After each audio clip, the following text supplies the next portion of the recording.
Hello, hello, hello, ladies and gentlemen. If you don't know who I am, my name is Chuck. I make videos for NBA, make videos for NFL. All these videos they get posted on this subreddit right here. It's called DF Sports with one S. I make updates with all the news throughout the day. Anything you need, you can ask me questions leading up to lock about the slate. People talk strategy here.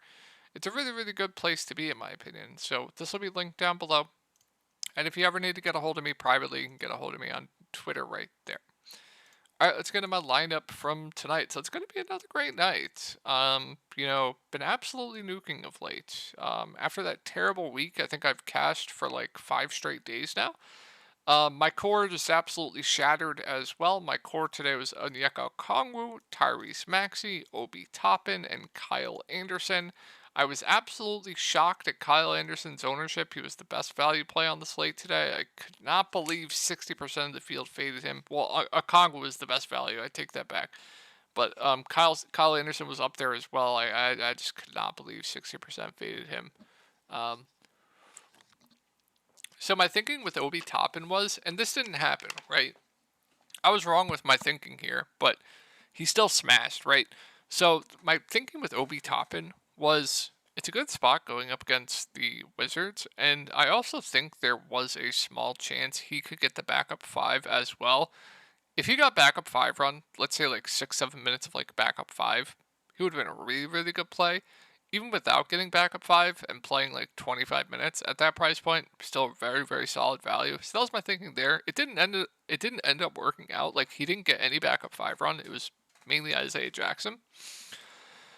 But worked out well, and then rounded out my lineup with Nemhard, Terry Rozier, Tobias Harris, and Miles Turner, and then just send Andrew Nemhard to the WNBA.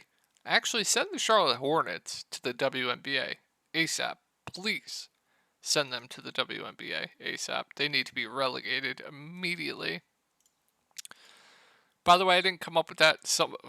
My thumbnail maker in Discord said that, and I thought it was hilarious, so I just had to say it. But yeah, let's go over the slate. So Boston, we'll keep an eye on Porzingis. We'll also keep an eye on Al Horford. It is a back-to-back here. I believe Al Horford's been sitting back-to-back. So just thought I mentioned that. Keep an eye on that. So if everyone's in, no one stands out on Boston. I would say they're all appropriately priced. Not a good spot going up against the Bucks either. If I had to pick one for you, like 20 maxers, 150 max outs, 150 maxers out there, you obviously cannot just cross the team off. I mean, I guess you can, but on this small of a slate, it's tough to just completely cross the team off. So if you guys do MME, my favorite of this grouping would probably be Drew Holiday. It's a good spot going up against the Bucks. The Bucks have been really, really bad against opposing point guards, and he will play huge minutes. He's just been pretty up and down this season. His potential assists have been down of late, so like the floor is a bit lower with him as well.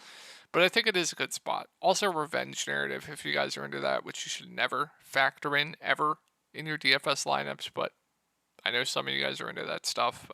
He's fine. He would be my favorite. Derek White's fine. They all just eat into each other's usage, but yeah, no standouts here. I think Drew would be my favorite. Now, if we get a situation where Porzingis is out again, they start Al Horford. Still no standouts here. Like Al Horford would be fine at 6'7". Drew Holiday would look a little bit better. The main guys would look a little bit better, but still no priorities here. I still think they'd all be priced right. They're all priced up from when people were out. So even if we do get a situation where Porzingis is out, there's not going to be too much that stands out here. If we get a situation where Al Horford's out and Porzingis plays, then I'd assume they'd go with the starting lineup. They would just move Sam Hauser into the starting lineup. When Sam Hauser has started for this team, he has played big minutes. Like this game he started, he played 34 minutes. So if that's a situation where we do get Al Horford out and Porzingis plays and Sam Hauser starts, I definitely have interest in Sam Hauser for value. He's not a bad point per minute guy either. It just comes down to if he hits his shots or not. And then what else? I think that'd be it. Like I think Peyton Pritchard's priced right. The main guys still be fine, but wouldn't be much here. If we get a situation where they're both out, then we can start looking to a little bit of this value. Then Sam Hauser is fine. Then we'll probably see some Brissett, who will be in play. And I believe the last time Porzingis and Horford were out, I forget who they started. I want to say it was like Cornet, but we'll see. It's the early game. I'll make updates when we do get that news. All right, moving on to the Bucks. Pricing here, I mean, looks fine. Giannis is always in play. He's not my favorite spend up on the slate. My favorite spend up is going to be Kyrie Irving, and then I'd have Anthony Davis right behind him. So more of a contrarian play for me in a tough spot going up against Boston, but it's Giannis Antetokounmpo, double upside every single slate. Also, they're running a really tight rotation, so he's playing big minutes. Like he's always in play. It's a short slate as well. Raw points might matter a little bit more here. So Giannis is fine. I think Dame does look a little bit too cheap at 8.5K. So if I were to play one of like Middleton or Dame, just give me Dame for a couple hundred more all day long. Middleton at 7.8 is now getting to the price point to where he doesn't stand out anymore. Brook Lopez just there for me. Bobby Portis is overpriced. Malik Beasley not getting the minutes right now, so it's hard to go there. If I were to play any of these Marjans or Pat Connaughtons, it would be Pat Connaughton, but the minutes aren't great on either of them. So like pretty very unappealing game here in the first game. Moving on to Portland. So we have Ayton doubtful. We have Jabari Walker questionable. I'm just begging Jabari Walker to play. So if Jabari Walker plays, I don't think I can get to any of these three bigs. When they have three bigs healthy, they're kind of just rotating them in. They're playing all three at center. Like they can play Walker at center, they can play Baji, they can play Reith. So if they have all three healthy, I don't think I'd probably get to any of them. If I had to pick one, it would be Jabari Walker just because he's the best point per minute guy between the three. But there have been the last time all three were healthy, they just absolutely trolled the center rotation. So if he's in, I don't think I get to any of the bigs. If he is out, then you can consider Reith or you can consider Badgie. So like this game, last game on the 9th, they went with Badgie over Reith for a little bit. Where is this rotation? Badgie played like I want to say like 12 minutes straight or something. Yeah, right here. You saw Duop Reith with the early sub. No foul trouble either.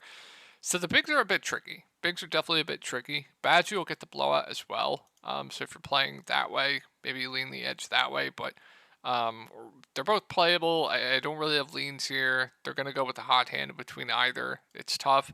The main guys. So if you think this game stays competitive, Simons is going to play close to 40 minutes. So if you're playing any OKC guys, maybe it makes sense to play like a Simons. I like Simon's ceiling for tournaments quite a bit. Jeremy Grant's another guy that's going to play huge minutes, so I'm fine with him. I think I prefer Simons, though. Scoot, another guy that's going to play around, I would say around 30 minutes, which makes him reasonable at 6K. Brogdon not playing enough for me to go there. And then Shaden Sharp, he'll see like probably 25-ish minutes. There are times where they will play him over Scoot as well. So if you get a situation where he does play like 35 minutes and they downgrade the minutes on the other guards, then he could smash at this price point. So I am intrigued by Shaden Sharp for tournaments.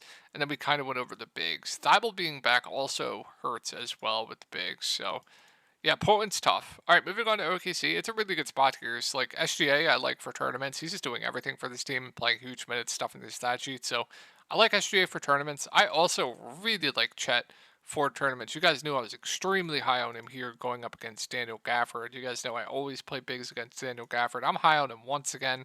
Absolute smash matchup going up against Portland. I really like Chet for tournaments, even at that price point. Jalen's fine as well at 7-2. I think I prefer Chet. Josh Giddey, I mean, she'll play mid 20s minutes, a reasonable play. I'd say he's overpriced. Lou Dort got benched today for Casey Wallace at half. Casey starts. I don't know if I'm going to go there. We just have so much better value. I will say Isaiah Joe's minutes have ticked up of late. He's a fine dart. And yeah, let's move on to the next. So, really, really good spot. It's just up. Can Dallas keep this game competitive? Because if they can, I think there's some pretty good plays here. Let's start out with the play that I really like once again. In a competitive game and he stays out of foul trouble, he is playing close to 40 minutes. Now, he's not going to do too much offensively, but good rebounder, can get blocks, can get a ton of steals. He's playing huge minutes. He's going to be on the court a ton. He is still too cheap. So once again, I really like Isaiah Hartenstein. Brunson and Randall, I think, are both good plays at the top here as well. I'm going to say this again, I sound like a broken record. Without Emmanuel Quickly, without RJ Barrett on this team, there are so many more shots to go around with those two. So I like their ceilings quite a bit. If Dallas can keep this game close, I don't know why the price came down on OG and Anunoby. Him, Hartenstein are basically going to play the entire game. Good defender, can get defensive stats as well. So I think OG's very, very safe. Josh Hart should play around 30 minutes. Solid value. Dante, I think I'd rather play Josh Hart. I'm not going to get to much else, though. All right, let's get to the best team to target on the slate. It's not even close.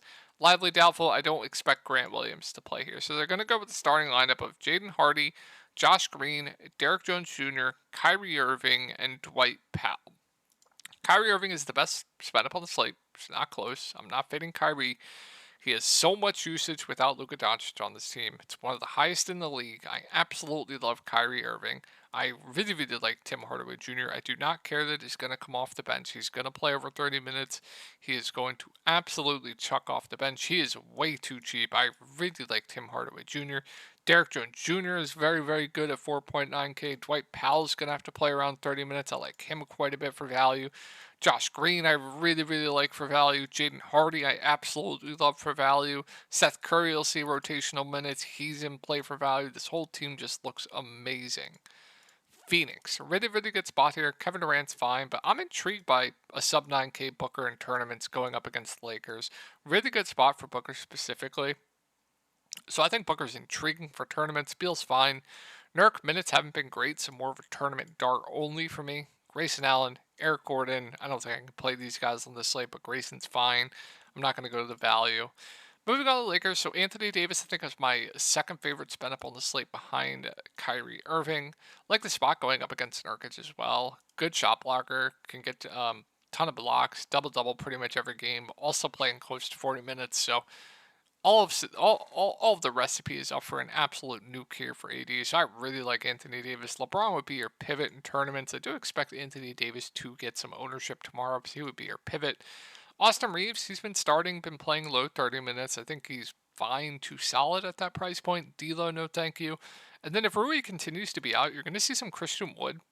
You give him 15 to 20 minutes at this price point, he could smash. So I think Wood's interesting for tournaments. And then keep an eye on Reddish. If Reddish is out, Torian Prince is going to have to play a ton of minutes. Probably all the minutes he can handle. He would be fine for value, but I rank the Dallas value ahead of him. So, and then if Rui's in, I'm not going to play Wood. And then Rui's priced right. So that's going to wrap it up for the video, guys. I hope you guys had a great night tonight. And I will maybe have a prize picks video up after this. And if not, I'll see y'all tomorrow.